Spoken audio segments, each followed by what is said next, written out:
दिल्ली की रानी। एक थी रानी। क्योंकि राजा की मौत एक हादसे में हो गई थी, रानी को ही राज्य संभालना पड़ रहा था। रानी का नाम था रानी रश्मिवती। रानी ईमानदार थी और प्रजा की सेवा में लगी रहती थी। एक दिन उसके दरबार में 3 नौजवान आए, रमेश, सुरेश और दिनेश। कहो, क्या सहायता कर सकती हूँ मैं तुम्हारी? हम आपके दरबार में काम करना चाहते हैं ताकि जनता की सेवा कर सके। लेकिन अभी तो तुम्हारी उम्र बहुत छोटी है। तुम लोगों को तो अभी अपनी पढ़ाई पर ध्यान देना चाहिए। हमारा मन पढ़ाई में नहीं लगता। माता पिता को लगता है कि हम किसी के लायक नहीं हैं और हम साबित करना चाहते हैं कि हम लायक हैं। उत्साह बहुत अच्छा है, मगर अभी उम्र कच्ची है तुम लोगों की। अरे उम्र से क्या होता है रानी जी? शास्त्रों में लिखा है कभी किसी के ज्ञान को उसकी उम्र के आधार पर नहीं देखना चाहिए। बात तो सही है तुम्हारी। और अगर सच में तुम अगर ये संकल्प करके आए हो कि तुमको यहाँ काम करना है, तो पहले परीक्षा देनी पड़ेगी।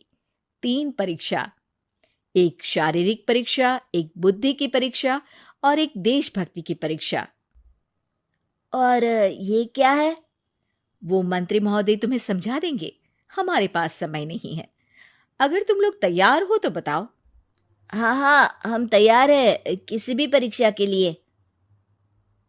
मैं भी तैयार हूँ कुछ भी कर गुजरने के लिए। तो ठीक है मंत्री जी, आप इन तीनों की परीक्षा कल से ही शुरू कर दीजिए। जो आ गया रानी साहिबा। अगले दिन से ही तीनों की परीक्षा शुरू हो जाती है। पहले शारीरिक परीक्षा, यानी किस में कितना है दम, ये देखेंगे हम। क्योंकि शरीर में दम होगा तभी तो प्रजा की सेवा में दम लगा पाओगे।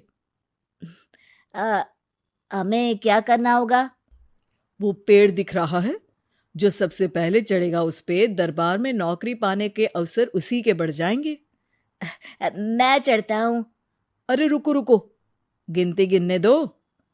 1, 2, 3। 3 की गिनती के बाद रमेश और सुरेश भागकर पेड़ के पास गए, मगर दिनेश आराम से पेड़ के पास गया। जैसे ही रमेश और सुरेश आधे पेड़ तक चढ़ गए, दिनेश ने उन दोनों की टांग पकड़ के उन्हें नीचे गिरा दिया और खुद पेड़ पर चढ़ गया। दिनेश की जीत हुई। अरे लेकिन इसने बेईमानी की। बेईमानी नहीं की, बुद्धि लगाई। शरीर के दम के साथ दिमाग में भी दम होना चाहिए। क्यों मंत्री जी? हाँ हाँ, बात तो तुम्हारी सही है, लेकिन बात अगर बुद्धि की है तो बुद्धि की असली परीक्षा हम कल लेंगे। शाम को जाकर मंत्री रानी को सब बता देते हैं। यानी दिनेश उन सब में ज्यादा होशियार है। जी रानी साहिबा। अगले दिन तीनों की बौद्धिक परीक्षा का समय होता है। आज हमें क्या करना है मंत्री जी? थोड़ा सब्र करो, कल जल्दबाजी में ही हारे थे तुम। सही कह रहे हैं मंत्री जी। अरे तू क्यों ज्यादा बोल रहा है? तू भी तो हारा था ना कल। ए दिनेश, ज्यादा होशियार मत बन। अरे अरे अरे, लड़ो मत। आज की परीक्षा पर ध्यान दो। आज की बौद्धिक परीक्षा में ये कुछ बोरे हैं, कुछ में नमक है और कुछ में रुई। जिसको जो ले जाना है उठा लो। देखते हैं कि कौन जल्दी से कोई भी एक बोरा नदी के उस पार लेकर जाता है। समय शुरू होता है अब। तीनों बोरों की तरफ बढ़ते हैं। सुरेश, नमक की बोरी भारी है, ले जाने में मुश्किल होगी। हाँ हाँ, सही कह रहा है, रुई हल्की है, हम दोनों रुई लेकर चलते हैं। अरे भाई, मैं तो नमक लेकर जाऊंगा। रमेश और सुरेश ये सोचकर हंसते हैं कि आज तो दिनेश हार ही जाएगा। दौड़ शुरू होती है। 1, 2, 3। तीनों नदी की तरफ भागते हैं। रुई में वजन कम होने के कारण रमेश और सुरेश आगे निकल जाते हैं और दिनेश थोड़ा पीछे। पर जैसे ही वो सब नदी में जाते हैं, दिनेश की बोरी का नमक गलने लगता है और वजन कम हो जाता है, जबकि रमेश और सुरेश की रुई में पानी भर जाता है और बोरी का वजन बढ़ जाता है। अरे ये इतनी भारी क्यों हो गई रमेश? अरे मुझे क्या पता, शायद जादुई बोरी है। अरे लगता है कि हम बेवकूफ बन गए। बने नहीं हो, तुम हो ही बेवकूफ। इतना तो पता होना चाहिए कि पानी में नमक गल जाएगा। दिनेश का पूरा नमक गल जाता है और बोरी खाली हो जाती है। वो जल्दी से रेस पूरी कर लेता है। इस परीक्षा के विजेता भी दिनेश ही हैं। उसने दिमाग लगाकर दिखा दिया कि वो बौद्धिक परीक्षा में भी रमेश और सुरेश से आगे है। अब कल तुम्हारी देशभक्ति की परीक्षा होगी, जो स्वयं रानी मां लेंगी। रात को फिर मंत्री रानी के पास जाकर बता देते हैं कि आज की परीक्षा में कैसे दिनेश ने अक्लमंदी दिखाई और बौद्धिक परीक्षा में भी उसी की जीत हुई। अरे वाह, दिनेश तो हमारे बहुत काम आ सकता है। हम उत्साहित हैं कल की परीक्षा के लिए। वो तो ठीक है रानी साहिबा, लेकिन हमने सुना है कि पड़ोसी राज्य का राजा आकाशदीप हमारे राज्य की सीमा में घुसपैठ कर रहा है। ये तो चिंता की बात है। हमें जल्द ही कुछ करना चाहिए।